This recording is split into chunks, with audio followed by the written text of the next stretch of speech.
Greetings, class. So at this point we have gotten through our foundational contracts chapter 10, and we are going to move into chapter 11. All right, and in chapter 11 we'll cover things that defenses to contracts, breach, and lack of voluntary consent is where we'll start.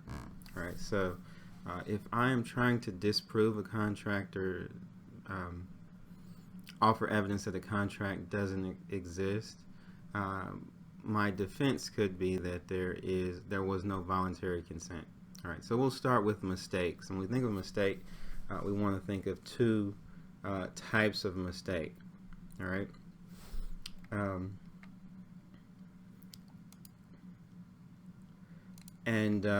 We'll start here with a mistake of value or quality. All right, so basically the mistake of value or basically entering into a bad deal, there's no defense for that. If I overpay for something, or if I thought something was worth more or less from the buyer or seller perspective, the law's not going to give me a defense because I was mistaken as to the value of something. All right, so if I mistakenly sell my car for substantially less than it's worth, that's just a bad business deal, but the law's not going to offer me a way out of that contract. All right, so when we're talking about mistake, we're going to spend most of our time with mistake of fact. All right. And you may remember from chapter 10 we had bilateral and unilateral contracts. When we're talking a mistake of fact, they can either be bilateral or unilateral. Okay, now we have a visualization of this on the next slide, so let's move to that slide.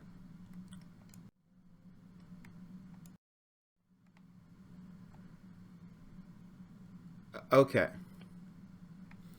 so here, when we determine that it's a mistake of fact, this is something that goes to the core of the contractual agreement. And I've got a few examples coming up in the slides to follow, all right, so that we can be sure we understand the difference between mistake of fact and mistake of value. All right, but once we've determined that there's a mistake of fact, it can either be bilateral, which means both parties have made the same mistake. And from a legal standpoint, the contract can be canceled relatively easily, right? These are the types of contract cases that would never make it to court, all right? They would be dealt with typically in the pleadings or in the complaint and answer, all right? When there's a bilateral mistake, either party can rescind, which is a big word for cancel the contract, all right? Now, kind of where the action is the unilateral mistake. That means only one party has made a mistake, and so when that happens, the general rule, the default rule, is that you have an enforceable contract, all right, unless one of two situations is present. One party knew or should have known that a mistake was made, i.e. the law will not allow you to take advantage of someone else's mistake if you are aware, right? So the non-mistaken party cannot take advantage of the mistake of another, all right? And then the other circumstance is that the contract's going to be enforceable unless there was just a mathematical error, say in a table or a chart that doesn't properly add up in a contract. So that's relatively narrow. We don't see that one a lot on exams, but those are the circumstances for a unilateral mistake. But keep in mind, the default rule for a unilateral mistake is that the contract would be enforceable.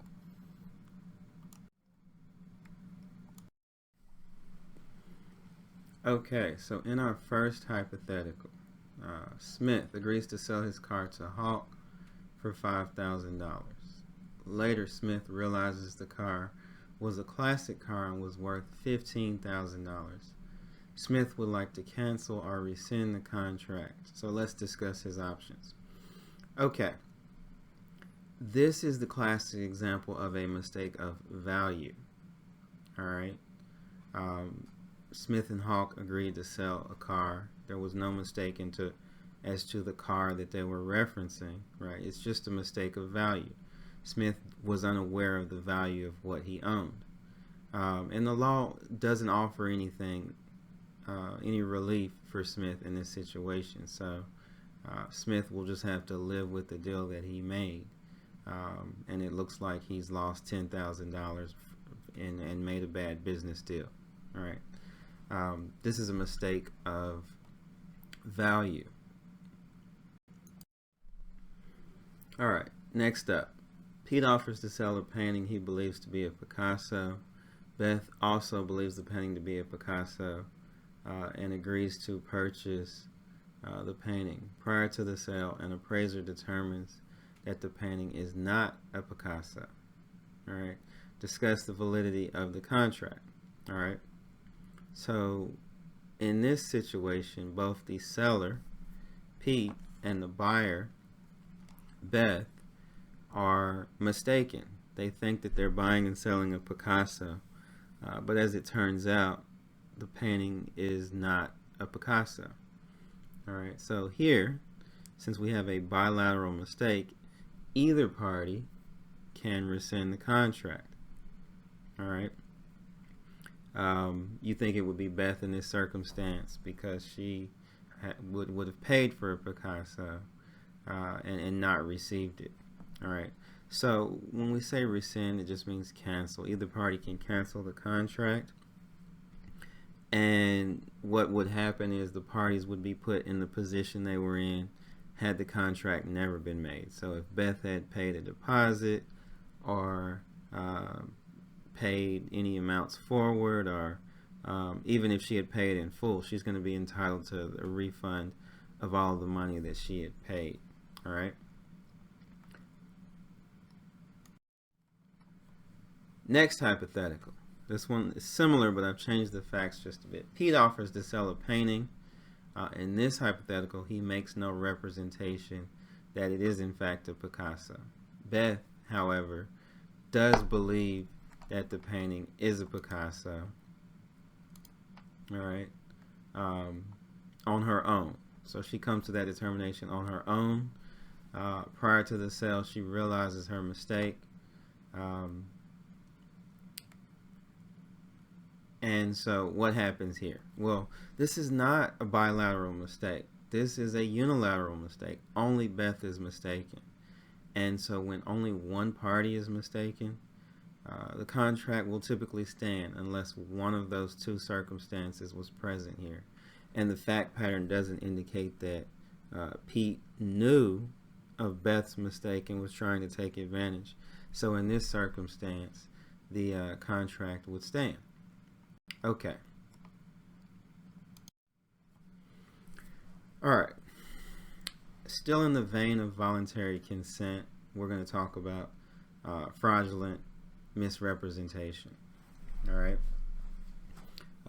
So misrepresentation, i.e. a lie of a material fact.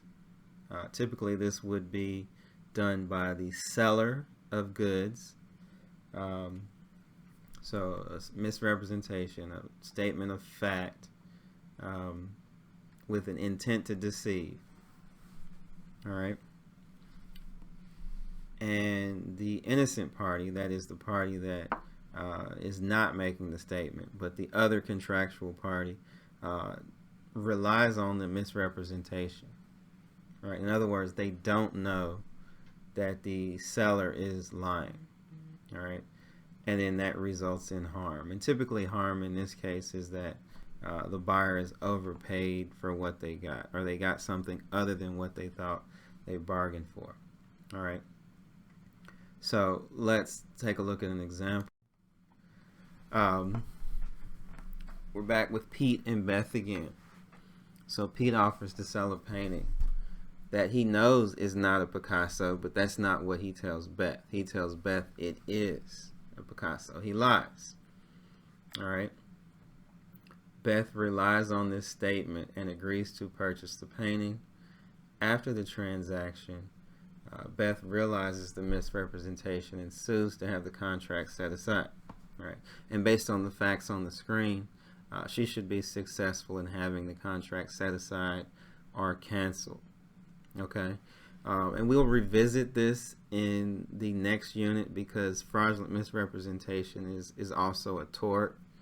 And so Beth may also have additional legal remedies in tort for an intentional tort of fraudulent misrepresentation. Right? So we would see both of those. This is a contract claim, but there would also be a an intentional tort claim as well.